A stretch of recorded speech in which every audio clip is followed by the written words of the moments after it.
Exceptionnellement, aujourd'hui, nous avons la chance de rencontrer Claude de Saint-Pierre.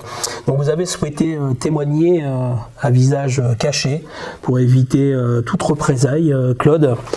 Oui, d'abord, je ne donne pas d'interview, mais bon, on m'a dit que c'était Monsieur Maillard, alors j'ai dit oui. Mais c'est vrai que dans le contexte de ce livre, je préfère ne pas me montrer.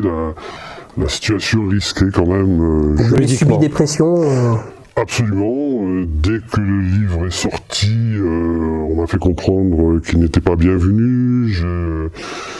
J'ai plus ou moins été contacté, poursuivi. Voilà, ça fait que... Il y a des représailles. Oui, je pense. Il faut reconnaître que assassiner le ministre de l'Éducation n'est pas une chose courante. Ce ministre que je brocarde dans ce livre est lui-même juriste, donc j'avoue être assez inquiet parce que je me demande toujours si on va pas à son tour attenter à mes jours. Où il y a... Dans ce livre, Claude, vous révélez certains travers de l'éducation nationale, quelques dans les méandres un petit peu des couloirs politiques. Tout à fait. C'était le but. Au-delà de l'assassinat du ministre, c'était de faire connaître les coulisses de l'éducation nationale avec ses luttes d'influence, ces personnages qui ne sont pas toujours fréquentables, et de mettre aussi en relation la difficulté qu'a la police de pénétrer des endroits qui sont quand même extrêmement protégés par la justice, il faut le reconnaître. Vous aviez quand même... on va dire, l'envie de dénoncer certaines pratiques. Et c'est aussi pour ça que vous avez fait intervenir l'un de vos amis, qui est commissaire divisionnaire sur Paris. On ne va pas révéler le nom, vous avez utilisé un pseudonyme, François Chabert. Alors, qu'est-ce qu'il a découvert ? Alors, François Chabert, c'est un limier qui ne lâche jamais son os. Alors c'est très intéressant parce qu'à partir du moment où on a assassiné le ministre, il va se mettre à enquêter. Et ce qu'il va trouver, sachant que lui aussi, on va le dissuader d'aller plus loin, et ce qu'il va le trouver dépasse tout ce qu'il avait pu imaginer. D'accord, donc il va y avoir beaucoup de révélations dans ce livre, beaucoup de secrets qui vont être dévoilés au grand public. C'est aussi pour ça que vous souhaitez garder votre anonymat et qu'on ne puisse pas vous identifier, je le comprends. Et puis vous avez aussi de nouvelles révélations, puisque en fait celui-ci c'est un premier livre qui a déjà fait beaucoup de bruit. Et puis désormais là c'est le petit nouveau, on peut dire comme ça, Meurtre quai de la Tournelle, où là on va se plonger dans une vieille enquête, une vieille affaire qui va ressortir autour de grands crus qui ont voyagé dans les caves des restaurants parisiens. Absolument. J'avais envie de mettre en scène un grand restaurant parisien qui s'appelle la Tour d'Argent, parce que c'est la plus belle cave de Paris, plus de 500 000 bouteilles, des très très grands crus. Et bon, j'étais naïf, je pense. J'étais allé voir le propriétaire de la Tour d'Argent en disant voilà ce que j'ai envie d'écrire. Et j'ai été très mal reçu. Donc je me suis dit qu'est-ce que je fais ? J'écris pas. Et puis j'ai décidé de livrer au grand jour, là aussi, quelques petits secrets.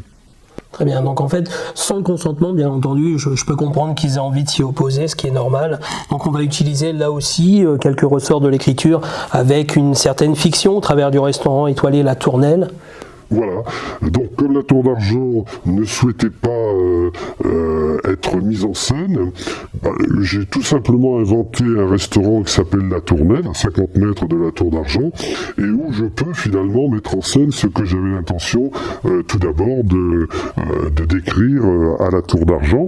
Bon, ce sont les petits subterfuges des écrivains. Ah, c'est ce que j'allais dire, Claude, c'est aussi votre façon d'apporter une révélation sur des secrets bien gardés de la vie parisienne, de la vie mondaine, puisque on voit aussi que toute cette histoire, elle est née aussi dans les années 1880 aux côtés d'Auguste Escoffier, un très célèbre cuisinier français, chef cuisinier, qui a créé la cuisine moderne et toute sa hiérarchie dans les cuisines de France. Donc on voit qu'il y a aussi une recherche historique de votre part. Oui, c'est vrai que pour les restaurateurs, Auguste Escoffier leur maître à tous. Et beaucoup de restaurants s'en sont inspirés. Donc c'était normal aussi qu'on lui rende hommage. En fait, dans ce livre, ce qui est assez intéressant, c'est que j'avais l'idée que on voulait des grands crus dans la somptueuse cave de la Tour d'Argent, alors que c'est une cave qui est réputée imprenable. Une idée qui, pour l'instant, s'avère plus ou moins réelle. Alors, c'est là où la réalité a rejoint la fiction, puisque j'avais à peine terminé ce livre, il était en phase de relecture, lorsque je découvre un article dans le Parisien disant que 80 grands crus de la Tour d'Argent pour 1,5 million d'euros ont été dérobés. Donc là aussi, je ne vous cacherai pas que je suis un petit peu inquiet, je ne voudrais pas qu'on pense que je sois l'auteur de ce larcin, même si j'aime bien, j'adore le bon vin. Et c'est vrai que je me dis que finalement, heureusement que la Tour d'Argent a décliné mon offre, parce que sinon j'aurais été obligé d'arrêter l'écriture. Une fois de plus, d'être soupçonné peut-être de dénoncer certains agissements. Absolument, absolument. D'autant que il n'y a pas que cette affaire de bouteille. Ce livre met aussi en scène un grand nom français, on va dire, de l'histoire de France, mais vivant, hein, et qui complote contre l'État, ce qui est tout à fait vrai.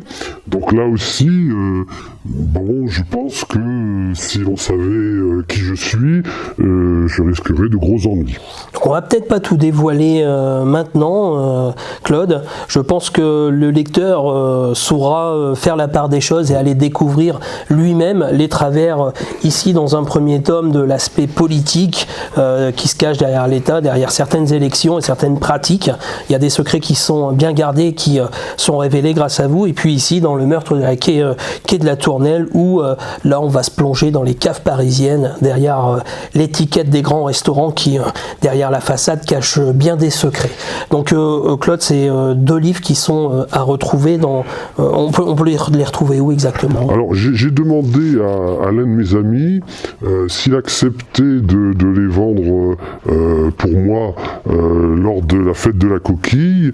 Il a eu la gentillesse de répondre. Moi bien sûr je n'y serai pas, mais on retrouvera sur l'un des stands des auteurs qui participent à la fête de la coquille. Je ne sais pas si je peux citer son nom, hein, mais... C'est comme vous voulez, ça moi ça ne m'engage pas. Voilà. Ça sera retrouvé bien entendu sur le stand de Jean-Claude Billet, un auteur étapois qu'on connaît tous pour ses divers romans qui ont été réalisés sur le secteur d'Étape. Donc voilà, vous êtes ami Claude de Saint-Pierre avec Jean-Claude et il vous donne l'opportunité aussi de faire découvrir aux Étapois vos 2 romans policiers. Donc voilà, je vous invite à venir les découvrir à la fête de la coquille auprès du stand de Jean-Claude Billet. 2 romans vraiment attractifs qui nous plongent vraiment dans les travers de la vie parisienne. C'est une toute nouvelle lecture très intéressante. Merci à vous.